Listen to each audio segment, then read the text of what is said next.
tal? Bienvenidos a Diálogos desde la Frontera. Estamos aquí desde el Colegio de la Frontera Norte del COLEF, en la sede de Tijuana. Hoy vamos a hablar del tema del trabajo del Departamento de Estudios Culturales y en particular el tema de migraciones indígenas en la frontera mexicana y Estados Unidos. Y para eso estamos con dos invitados especiales del Departamento de Estudios Culturales. Estamos con el doctor Luis Escala, director del Departamento de Estudios Culturales, y con la investigadora doctora Laura Velasco. Les doy la gran cordial bienvenida. ¿Cómo están? Muy bien, muchas gracias. Gracias. Bueno, pues para empezar y sin más preámbulos, vamos a hablar qué hace el Departamento de Estudios Culturales, ¿no? Entonces creo que para esto el doctor Luis Escala es como la persona más apropiada. Muchas gracias. Bueno, pues el Departamento de Estudios Culturales es uno de los 6 departamentos que integran el Colegio de la Frontera Norte y durante muchos años se ha dedicado, como su nombre lo indica, a analizar los fenómenos culturales que ocurren básicamente en la región frontera México-Estados Unidos. ¿Esto qué significa? Significa que si bien el COLEF ya tiene una larga tradición e incluso una fama bien ganada por el estudio de los procesos económicos o sociodemográficos que ocurren en esta región, el asunto, por ejemplo, del estudio de las migraciones, la encuesta EMIF en términos de cuantificar cuánta gente va, cuánta gente regresada, el cambio en el perfil sociodemográfico de las y los migrantes mexicanos, así como también documentar, analizar y difundir procesos de carácter económico que ocurren en la frontera. Bueno, pues desde luego esto sería tanto como pensar que la vida social no tiene el otro gran componente, que es el de los procesos culturales. Y desde luego en un lugar como la región fronteriza México-Estados Unidos, este es un caldo de cultivo muy especial para el desarrollo de este tipo de procesos. Por eso durante muchos años este departamento se ha enfocado precisamente en todo lo que son las manifestaciones culturales en la frontera entre México y Estados Unidos, y que a lo largo del tiempo pues ha cuajado en 3 líneas de investigación básicas, que con el paso del tiempo también se han ido modificando y se han ido agrandando, digamos, por la creciente agenda que traen nuevos investigadores. Pero en términos básicos podríamos decir que una primera línea se dedica a estudiar las culturas de la frontera entre México y Estados Unidos, ¿no? Que tiene que ver con el asunto de agrupaciones, de grupos, de agentes colectivos que se desarrollan en términos de sus actividades cotidianas, de actividades económicas, actividades sociales, y que ocurren en este contexto, ¿no? Y esto es muy importante señalarlo porque, como decía yo hace un rato, es tanto como pensar que la vida social es nada más los mercados de trabajo, es nada más los momentos electorales, por ejemplo, y pues no, el tema de la cultura es un tema que nos absorbe y está alrededor de todos nosotros, y que está presente ahí manifestándose de diversas maneras, ¿no? Estamos hablando de ideas, de formas de pensar, de valores, de cuestiones artísticas, de culturas como tal, integradas en términos de sujetos sociales. Entonces, esta es una línea que se ha desarrollado durante mucho tiempo. Hay otra línea que tiene que ver con el tema, digamos, de la historia precisamente de esta región, de la región fronteriza entre México y Estados Unidos, y es precisamente tratar de analizar cómo ha habido cambios en la configuración de esta frontera y los efectos que estos cambios tienen en ambos lados de dicha frontera.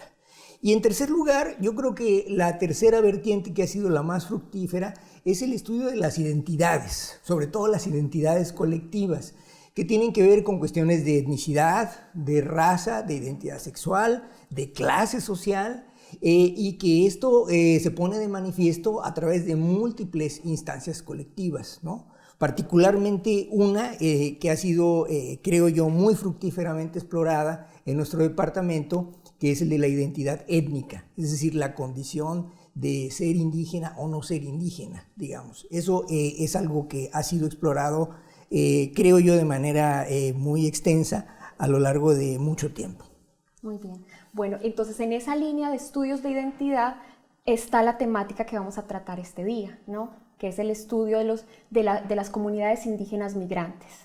Así es. Este es un tema muy largo que de alguna manera desde hace unos años para acá ha sido objeto de investigación, particularmente de los estudiosos y estudiosas de los procesos migratorios, tanto internos en México como internacionales, el hecho de desagregar el concepto de migración y no pensar que los y las migrantes son todos los mismos migrantes que han venido moviéndose desde hace décadas. Ha habido un cambio muy sintomático en ese sentido de unos años para acá y que tiene que ver, entre otras cosas, con la paulatina pero cada vez más fuerte incorporación de grupos indígenas a los flujos migrantes transnacionales de México hacia Estados Unidos.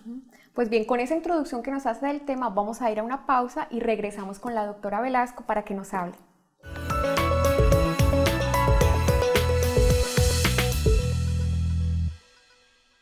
Estamos de nuevo aquí en Diálogos desde la Frontera y vamos a retomar el tema que estábamos tratando en el primer bloque.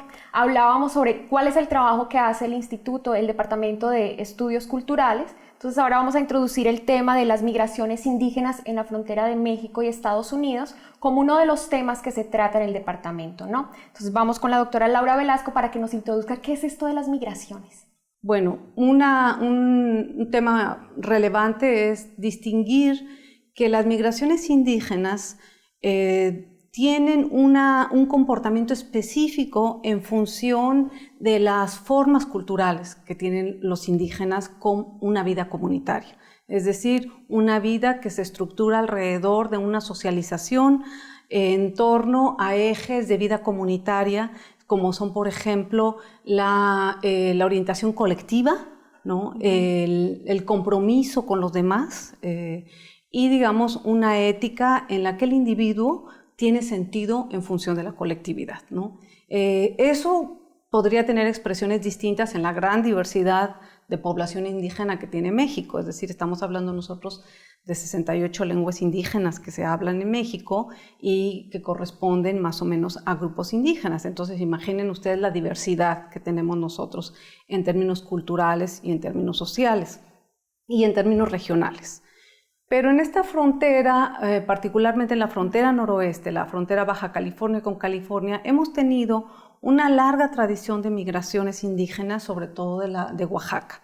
De Oaxaca, que es uno de los estados con una población indígena más fuerte alrededor de todo México, con un número importante de lenguas indígenas, 16 lenguas indígenas que se hablan en el estado, y que han migrado, digamos, a la frontera en diferentes pautas. Entonces, bueno, sobre todo son migrantes de origen mixteco, de la Mixteca Baja y Alta de Oaxaca, son migrantes zapotecos de los valles principalmente de Oaxaca, son migrantes triquis que también se encuentran en las montañas, en lo que le llamamos nosotros la Mixteca Baja, y también tenemos una tradición muy importante de migración purépecha de Michoacán y que no había sido muy visibilizada porque ellos mismos negaban su adscripción y una vez que ya están en la frontera han sentido, digamos, en un contexto cultural mucho más diverso, la fuerza y el impulso de poder reconocer y mencionar abiertamente que son migrantes purépechas y que tienen una adscripción purépecha. Creo que el contexto que nos proporciona Laura es precisamente el punto de partida para hablar de esta muy visible y muy marcada presencia cada vez más de los migrantes oaxaqueños en un estado singular como es el estado de California, ¿no? Como probablemente mucha de la gente que nos ve y nos escucha sabe, este es un estado singular por su riqueza, por el número de su población. Ya es un lugar común decir que si California fuera un país sería algo así como una de las 10 principales economías del mundo. Bueno, pues es en ese estado en donde la comunidad migrante oaxaqueña ha encontrado un nicho muy particular en términos no solamente de mercados laborales, o en términos de asentamientos habitacionales, sino también en términos de revivimiento de su cultura y sobre todo de estos referentes comunitarios como lo señalaba Laura. Esto es algo que desde hace mucho tiempo ha venido ocurriendo, pero como ya se señalaba, es sobre todo en el contexto de los años 80 que nosotros vamos a observar una migración masiva desde múltiples localidades en el estado de Oaxaca hacia otras tantas múltiples localidades de destino en el estado de California. Y esto de alguna manera se explica como una forma de extensión o de continuidad de las redes que habían venido siendo forjadas, particularmente en el trabajo agrícola, en esta inmigración hacia el norte de México, hacia lo que era Sinaloa, Sonora, Baja California, y que se hace extensiva no solamente hacia el estado de California, se hace extensiva a lo largo de toda la costa oeste de Estados Unidos, hacia el estado de Oregón, hacia el estado de Washington, pero muy particularmente utilizando como plataforma de lanzamiento el estado de California.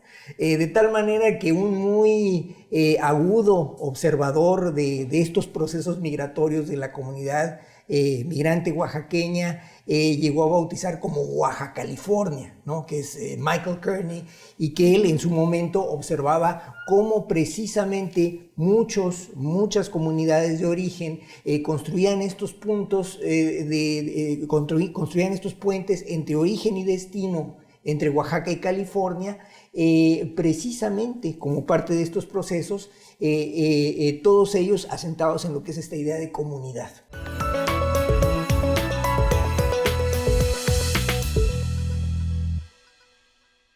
Regresamos de nuevo al programa Diálogos desde la Frontera y ahora vamos a continuar con el tema que teníamos, ¿no? Entonces vamos a hablar de quiénes son los grupos migrantes indígenas, si se quedan o si se regresan a sus lugares de origen. Entonces, doctora Velasco tiene la palabra. Gracias.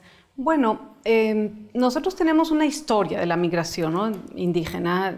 Pensemos en la migración, vamos a hablar principalmente de la migración oaxaqueña y la migración michoacana con grupos indígenas al interior de cada uno de estos estados.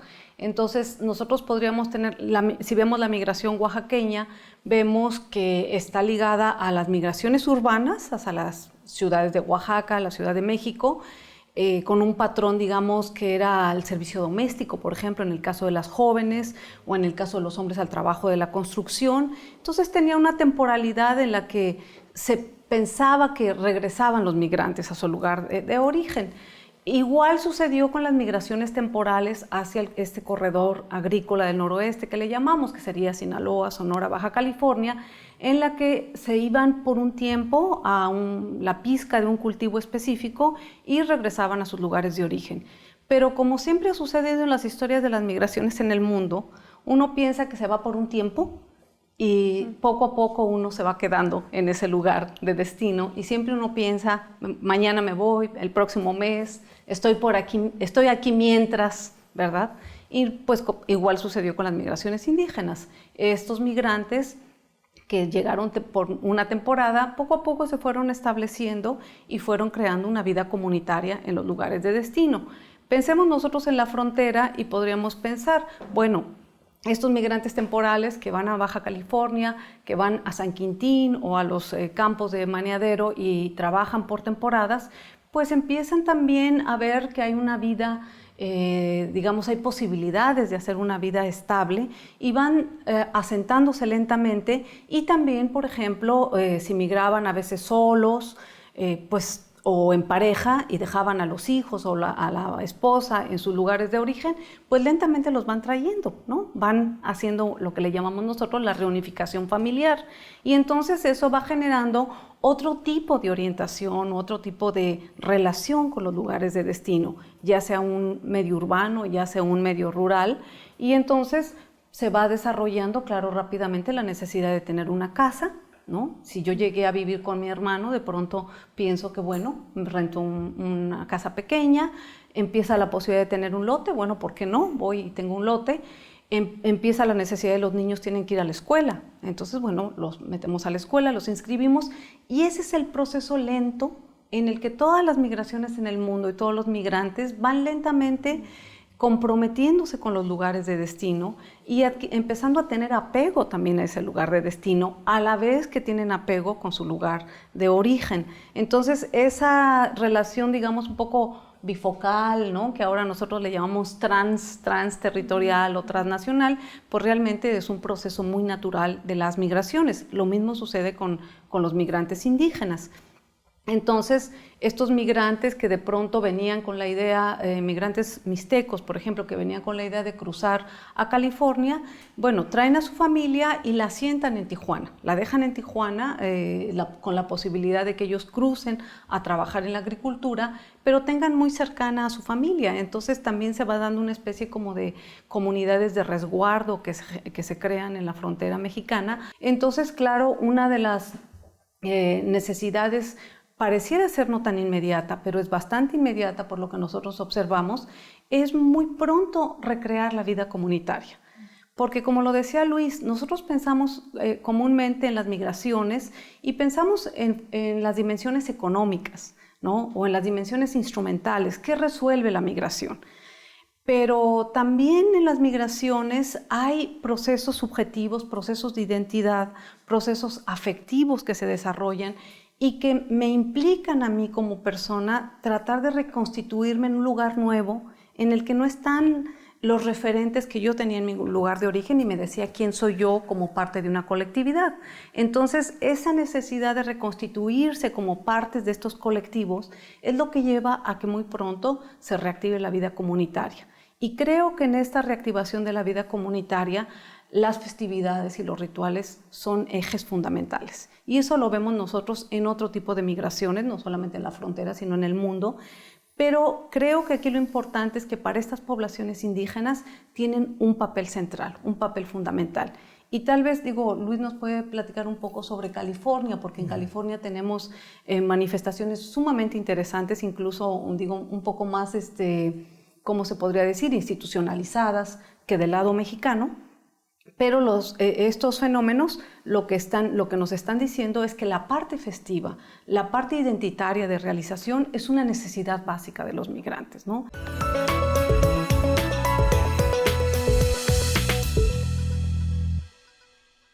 En este caso vemos cómo este proceso ha sido fundamental para el desarrollo, el desenvolvimiento de esta comunidad migrante en particular. Y creo que conviene entrarle por dos lados. Por un lado, por todo lo que han hecho los y las migrantes oaxaqueñas precisamente en términos de la reconstitución, de esta reconfiguración de la vida comunitaria en sus lugares de destino. Y por otro lado, el asunto de los contextos de llegada, ¿no? O sea, porque también eso hay que considerarlo, el hecho de que pese a todo y contra todo, estos revivimientos se dan en contextos que de alguna manera han permitido, en algunos casos han tolerado, si se quiere ver así, o en otros incluso han favorecido la presencia de este tipo de manifestaciones. Esto quiere decir que no es nada más un asunto que termina con procesos como el de la reunificación familiar, que ciertamente son muy importantes para todos los y las migrantes, sino se tratan de pensarlo también en términos de una reconfiguración de la comunidad, un revivimiento de lo que significa esto en términos precisamente culturales. Y esto es lo que nos explica las múltiples manifestaciones de este carácter que vamos a poder observar a lo largo y ancho de muchos puntos de llegada, pero sobre todo en el estado de California, ¿no? De tal manera que manifestaciones que encontramos ciertamente entre otras comunidades migrantes, por ejemplo, las festividades que se desarrollan alrededor del santo patrón o la santa patrona del pueblo de origen, las encontramos de manera muy manifiesta y con particular fervor entre la comunidad migrante oaxaqueña, y esto en muchos puntos de llegada del estado de California, así como también festivales comunitarios que tienen una gran importancia como espacios donde se agregan, donde se manifiestan precisamente los originarios de Oaxaca y lo ven como una oportunidad de congregarse y con ello de alguna manera ser parte de esta especie de manifestación de revivimiento cultural, aunque sea por un solo día en términos de lo que es el festival en sí, pero que verdaderamente funciona muy bien en términos de eso, en términos de dotar a los individuos de un sentido del decir quién soy y qué estoy haciendo aquí.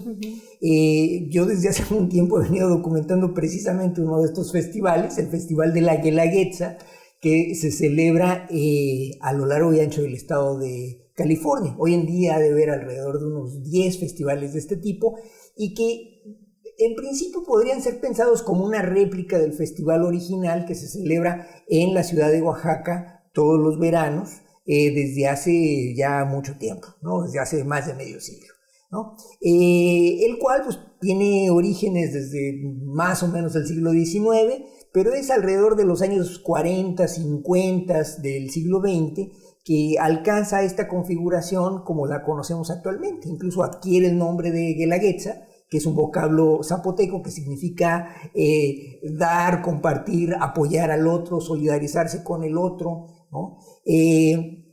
Y si bien pensar que estos festivales que vemos en California son una réplica, pues es un buen comienzo, pero ahí no se acaba la historia, porque lo que vemos es que el festival de alguna manera es una combinación de otras cosas. Si bien en sus orígenes este festival estaba pensado como una especie de gran cuadro que presentaba las diversas manifestaciones indígenas de las 8 regiones del estado de Oaxaca, todas presentadas de manera armoniosa, porque pues también hay que hablar que en sus orígenes fue un asunto de escoger cuáles eran las manifestaciones más coloridas y se dejaron fuera las pobres, las que no manifestaban o no presentaban adecuadamente al estado de Oaxaca.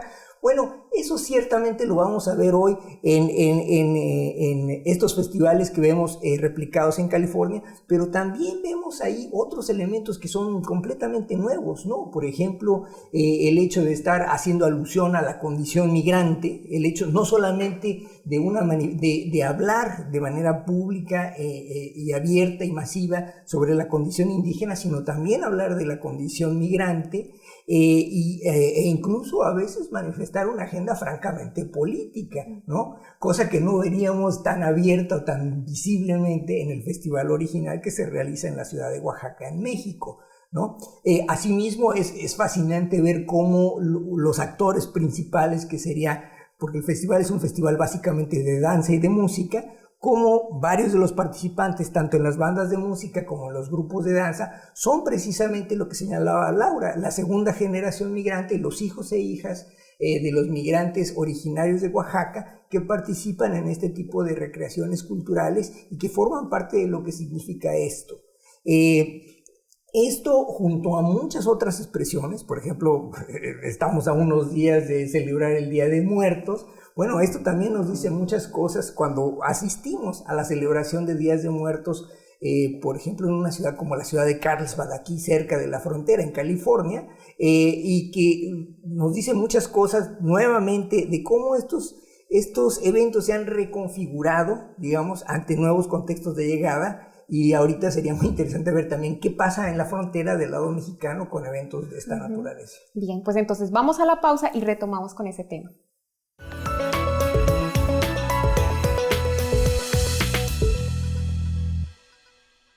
Bueno, pues retomando este tema de las culturas indígenas, de los grupos de migraciones indígenas, entonces vamos con la doctora Velasco, ¿no? Ya como para cerrar este programa, hablemos sobre qué significa ser indígena en la frontera, tanto en México como en Estados Unidos. Las migraciones indígenas son una buena ventana para entrar al tema de las identidades en general en la frontera y pensar que realmente las identidades son procesuales, están en cambio constante, ¿no? Están nutriéndose de los contactos, de las novedades que las personas vamos aprendiendo. Y entonces eso precisamente sucede con las identidades indígenas, que es estos personas que vienen de cierto tipo de vida cultural y comunitaria en sus lugares de origen, viven una transformación identitaria en términos colectivos, pero también individuales. Y yo creo que lo podemos ver con más claridad a través de estas festividades que mezclan muchísimos elementos y que tratan de ser mucho más originales que los originales de lugar oaxaqueño. Es decir, hay una especie de exageración de la identidad original, pero también hay incorporación de nuevos elementos. Por ejemplo, yo pensaría en la lengua. No, hay una recreación muy grande de las lenguas indígenas, una revaloración de la lengua indígena, pero también hay una novedad del inglés. El inglés se viene a incorporar como un idioma también de comunicación y de encuentro en estas festividades. Y eso es realmente maravilloso porque lo que nos muestra es que la interculturalidad que implica los contactos culturales no son pérdida, sino son enriquecimiento. Y yo creo que estas experiencias de las identidades indígenas nos permite ver un patrón que seguramente está sucediendo en muchísimas otras identidades de migrantes que van reelaborando los elementos con los que llegan, pero también incorporando novedades de los lugares, digamos, donde ellos están teniendo contactos con nuevos migrantes. Por ejemplo, los migrantes mixtecos empezaron a tener contacto con los indígenas Hmong de Laos, y tenían reuniones para hacer comida, ¿no?, de estas dos culturas, y han renovado muchas de sus recetas también con esa influencia de este tipo de migrantes. Entonces ahí es donde vemos nosotros mucha novedad. En Tijuana lo podemos ver con mucha claridad. Yo creo que Tijuana, precisamente como parte de la frontera, que es una frontera en la que no hubo una colonia como la que nosotros tuvimos en Mesoamérica, en la parte del centro, la diversidad cultural, yo tengo la idea que puede aflorar con mucho más facilidad. Y en esa medida los migrantes indígenas han encontrado un contexto de aceptación y de mayor, digamos, facilidad para sus expresiones culturales, como por ejemplo el Día de Muertos, ¿no?, que se expuso rápidamente en el Secut un gran altar de muertos organizado por las comunidades mixtecas, zapotecas, los mismos purépechas que participaron también. Y eso realmente habla de una sociedad abierta, ¿no?, plural, que da la posibilidad de que estos migrantes renueven sus identidades y las compartan con la sociedad en general. Muy bien, bueno, pues con esta idea terminamos el programa el día de hoy. Agradecemos mucho su participación y pues queda la carta abierta para que vuelvan y hablemos de este tema, ¿no? Sigamos hablando de este tema que es un tema muy amplio. Bueno, pues muchas gracias. Muchas gracias. Y a ustedes muchas gracias por acompañarnos y ya saben, este es el programa Diálogos desde la Frontera.